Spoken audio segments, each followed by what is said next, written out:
Hello guys, welcome to Captain Dorge's Armory. This is Captain Dorge. We're going to take a look at two really fun Cromwell battles I had yesterday when I was platooned with a couple of my clanmates. The Cromwell's a really fun little tank. It's a British Tier 6 medium. I've got mine set up as a sort of like a mix between a standard medium tank and a scout tank. I like to run binocular telescopes on it to get the view range up, so that if I need to, I can scout and be sort of a forward observer for my team. Fast mover gets ahead of my slower heavies and TDs, lights up targets for them. But also at the same time, this tank is a very viable combat tank, so I have a gun rammer and vents to help with that. Just a quick aside on rigs, a lot of people would advocate an enhanced gun laying drive, and I think that's definitely valid because this tank doesn't have the fastest gun out there for aiming, but it's not too bad either. So I choose to go with the view range as opposed to the gun laying drive. But anyway, I'm not too worried about it. You can see I don't have a very highly skilled crew on this tank. They're at 100%, but they just have camouflage at 68%. My real British medium tank crew has moved on to my Centurion Mark 1, so they're not in the Crom anymore, which is too bad. But the Cromwell's a great little tank, and part of what makes it so good is, well, it's hella fast, 64 kph, really maneuverable, 36 degree traverse speed, very high power to weight ratio, so it accelerates and maneuvers very, very well. And this gun on it, the 75mm Vickers HV, really high rate of fire, pretty good pen. Alpha damage is kind of low, but when you compare it to 76mm guns like the M1A1 or the M1A2 that American tanks use, or the 75mm L70 that a lot of the German tanks use, 135 alpha damage is actually pretty good. Basically, this gun's a lot like the Konish. It's really, really strong. So let's get into battle and take a look at this tank in action. Alright guys, so we're in battle here with the Cromwell. We're in a platoon with Haptmann Butcher and Slavik, two guys from my clan. And you can see Slavik right behind me. He's in his Panzer IV Schmalturm. And Haptmann is over there with the 3601H, which is now a heavy tank. I'm in the Cromwell, and the idea here is that I'm going to be the fast mover finding targets for Haptmann and Slavik to kill. And we're on a standard battle on Redshire, so right away I'm saying to these guys, hey guys, do you think I can make it over here to C3? Or C0, I mean, because it's a pretty risky move if any enemy fast tanks come down into the water here in C9, I'll get spotted and caught out early and killed. But the Cromwell's a really fast tank, so I decided to go for it. That way I can, locate targets for Haptmann and Slavik, as they're both in slower tanks with longer range guns that hit harder than I do. So that's going to be the idea here. The only problem is that I don't have sixth sense, so I don't know if I've been spotted, and there's going to be a period of vulnerability where I don't have any backup yet. Haptmann and Slavik are still not around the hill yet. If one of the enemy fast mediums had come out to attack me, I would have been in a lot of trouble. But nobody's come out yet, and Slavik and Haptmann are here now, so we're looking pretty safe. So I poke around a spot, and I see the enemy 3001P and start shooting at him, and start immediately asking, calling for Haptmann and for Slavik to bail me out, because really I don't want to trade HP with this guy. I'd probably win just with a higher damage per minute, but that 88 has a big alpha, so 2 hits from that 3001P, and I've already lost more than half my health. But Haptmann and Slavik are here in time, and so is the friendly Stug. And we knock out the 3001P pretty quickly. So at this point, since I've lost so much health, I'm actually letting that Stug go first a little bit, and I'm making sure Slavik and Haptmann are happy with their position to be able to help us out here. Now the Stug's going pretty aggressive. I don't want to be quite that aggressive up into the tree line there, because I've gone hardcore aggressor mode on this map before like that, and usually you get up onto that ridge and then you very quickly die. But the Stug just did some really good spotting, locating all three of those tanks, and Slavik and Haptmann just obliterate that enemy hetzer. And so I decide I can probably move in. The Churchill Mark III is actually pretty dangerous to me just because he has such a rapid firing gun. I put one shot into him and then realize I don't actually want to trade health with him either. So I pull back. Haptmann finishes off the Churchill. The enemy T-50 makes a break for it, but we gun him down. So now me and the Stug are pushing up into the rocks. Slavik and Haptmann have crossed the river. They're moving up onto the ridgeline with us. And I don't have a lot of health left, and there are still some pretty dangerous tanks out there. So I decided to take cover behind this rock and scope in on the middle of the map to see if I can find any targets. And we find a KV-1S who is very exposed. So I'm going to help out our Matilda here with some support fire, just shooting down into the flank of this KV-1S. I don't know if he knows I'm here or not, but he's completely ignoring me. We're just ripping this guy apart with the fast-firing, pretty accurate 75mm Vickers HV. So Slavik puts the kill shot onto that KV-1S, and in the meantime, somebody anyway, has gone and detected a KV-1 and an Electo. I decide to move forward to another rock. I want to get a better firing position for these guys down here in the town. We spot the KV-1. So I start firing into his flank. You can see the big damage there from Haptmann's 88. But I don't really want to be getting shot at by this KV-1. My health is low. So I stick around to fire a little bit, and I do take one 85mm hit from the KV-1. And at this point, I'm just going to stay, behind the rock where it's pretty safe. And Slavik and Haptmann are now taking the lead with their. They've got a lot more HP than I have, and they also have a lot more armor. Even the Panzer IV's, which is not really that heavily armored, it's got a lot more armor than a Cromwell. So at this point, we've really eradicated pretty much the entire enemy team, and we know all the enemies were last spotted down in K1, K2. So Haptmann and Slavik both decide that they're going to cap it out, which is a reasonable decision because this battle's fairly close. And if we cap right now, it's almost a guaranteed win because the enemy's so far away. But they just didn't want to run we just didn't want to run the risk of going out and just losing it all. But I decide that I want to try and get some last minute damage in as the game ends. And I find this Digger Max, and I was really afraid this guy was going to kill me. I was freaking out. Just trying to get around him, and he was just barely able to traverse this hull with me. But I'm able to take him down and secure the kill. So we have the post-battle results right here. This was the first win of the day that I played in the Cromwell. So 2,562 experience, about 37,000 credits. That's not too bad for a non-premium tier 6 tank. Pretty good litany of destruction right here. Mostly it's all damage. We didn't really do a lot of spotting in that match. If we sort the results by damage and by experience, I came in top on both. And the thing that really surprised me is just how much damage I did. I've got this tank kitted out as kind of like a light attacker, fast scout type tank. But in that battle, it didn't really work out where I did a lot of scouting. The Stug was up ahead of me. Because I took so much damage early on from that 3001P, I let the Stug go ahead of me, and also I thought he was making kind of a stupidly aggressive maneuver, so I didn't want to follow him right away, so that got him quite a bit of spotting that generally I kind of would have been going for, but it doesn't really matter. It worked for him, it worked out well for him, so good job to that Stug, but a lot of the damage I got was on that KV-1S. And most of the reason why I was able to get the damage that I was is because my tank is so much faster than Haptmann's 3001 or 3601H and Slavik's Panzer IV Schmalturm, that when we did find enemies that we could engage, there was a lot of opportunities where they were still getting into position and I was already firing.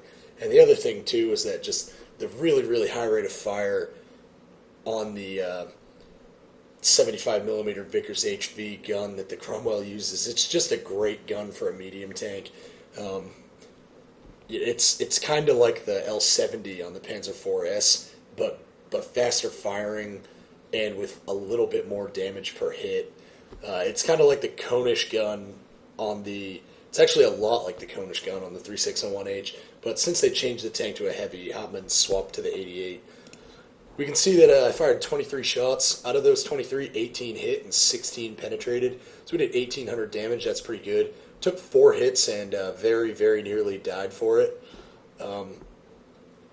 Only 383 spotting, like I mentioned before, and quite a bit of that should have been assistance damage on the 3001P.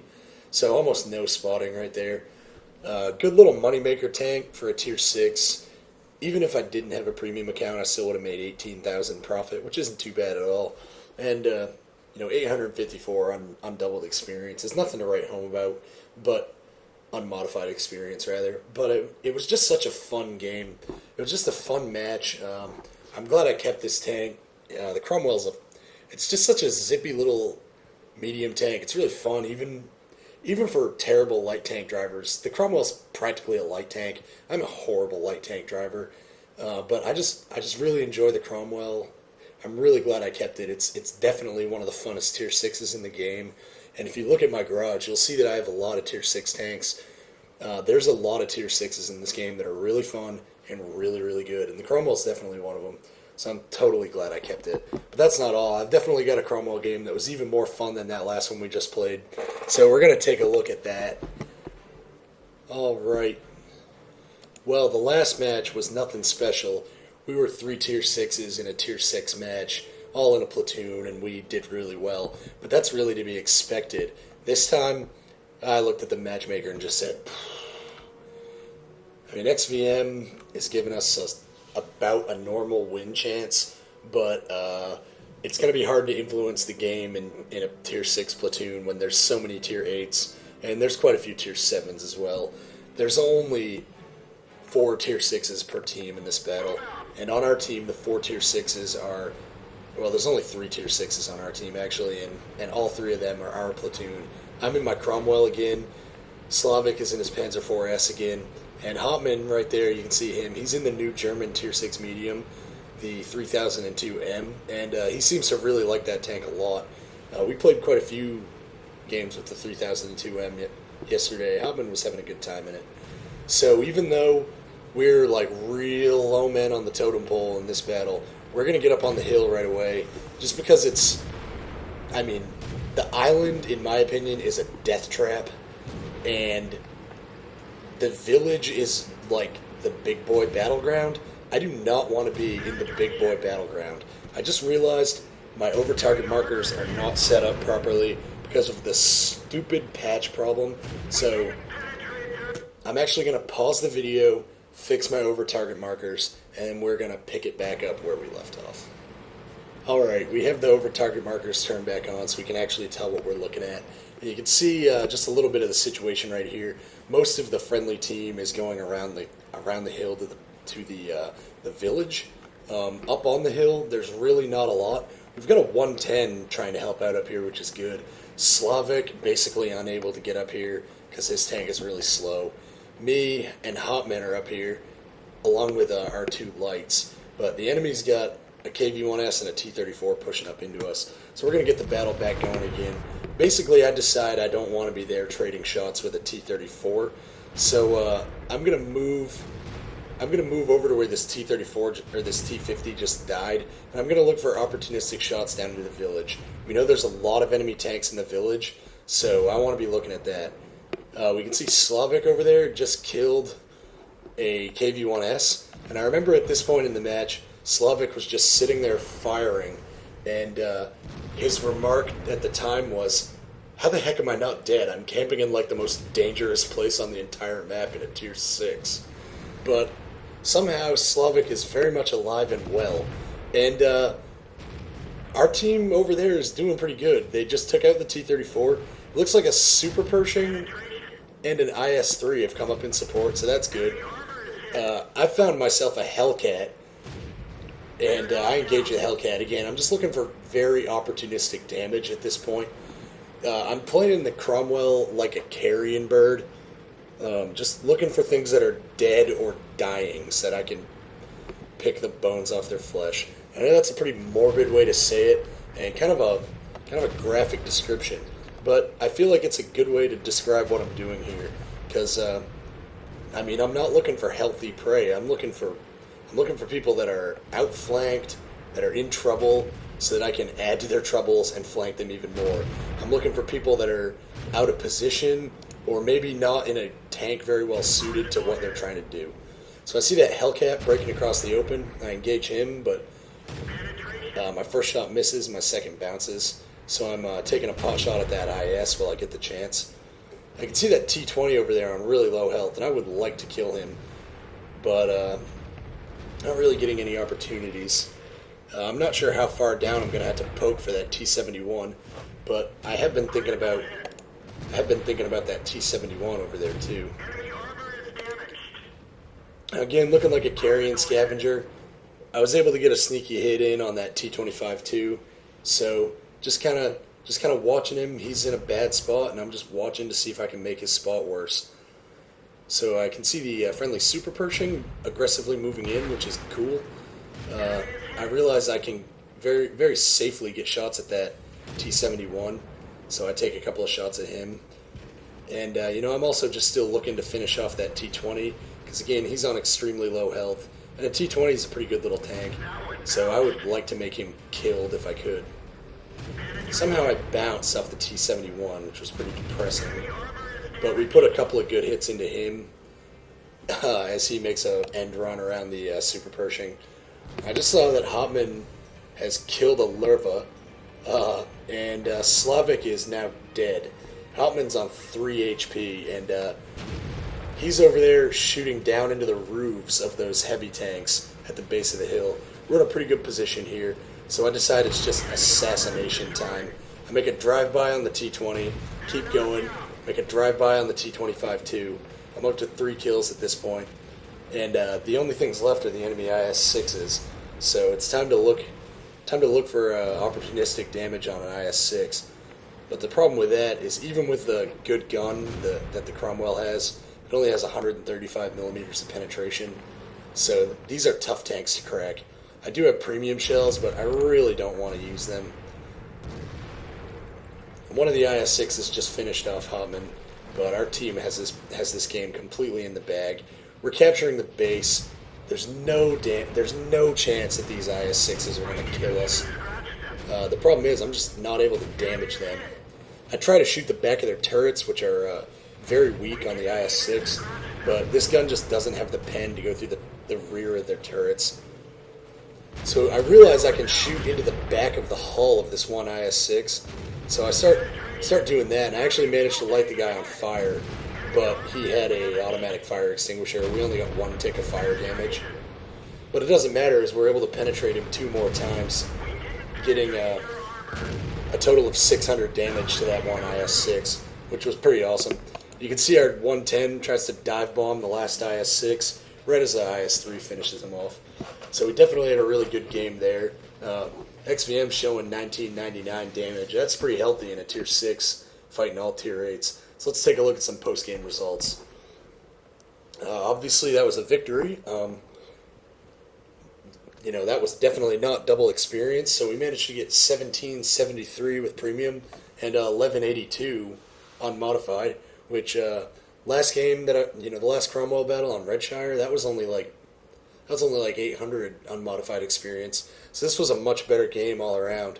We managed to make 37,600 credits, which is about 7,500 more than last battle. It was a very impressive litany of destruction right here.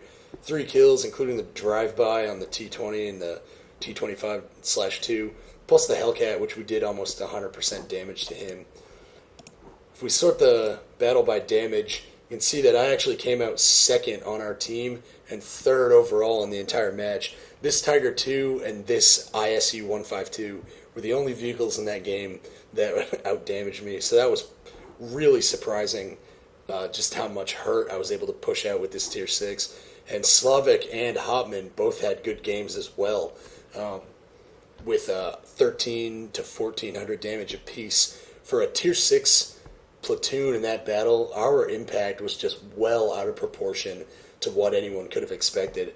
I know that Slavik killed the KV-1S and Haptmann killed a Lerva, as well as putting opportunistic damage through the turret roofs of the IS-6s. I'm not sure how or when Slavik died, but I think he was actually doing the same thing.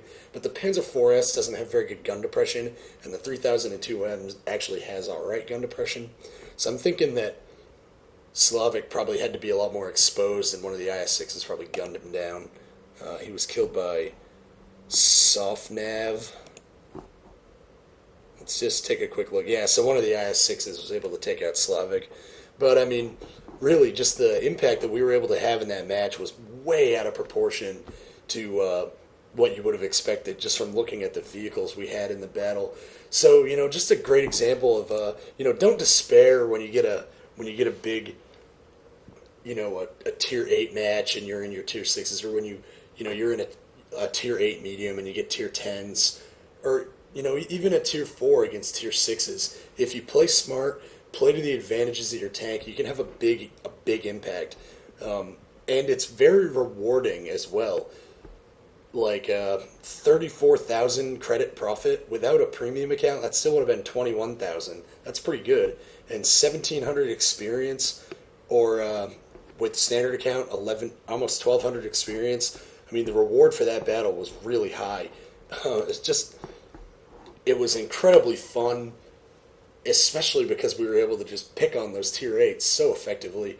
It was a really good, not really a very good show at teamwork, because a lot of the battle, honestly, I spent doing my own thing, while Slavik and Haptmann worked together a lot more than I did. I was really kind of playing as a lone ranger in that battle, just sort of similar to the Redshire battle. I was kind of semi-Lone Ranger, semi-team player in that one.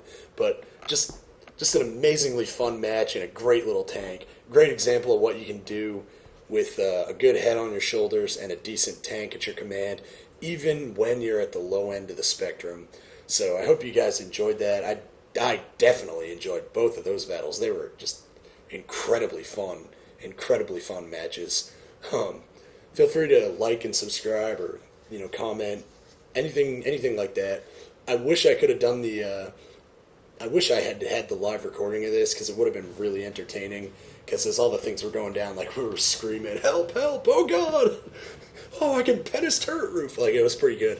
But I wish I could have put that up for you guys. But unfortunately, I don't live record all my battles, so that's too bad. But anyway, again, I hope you enjoyed this. I definitely enjoyed it. And until next time, guys, this is Captain Dorja. And just remember that you can never have enough big guns.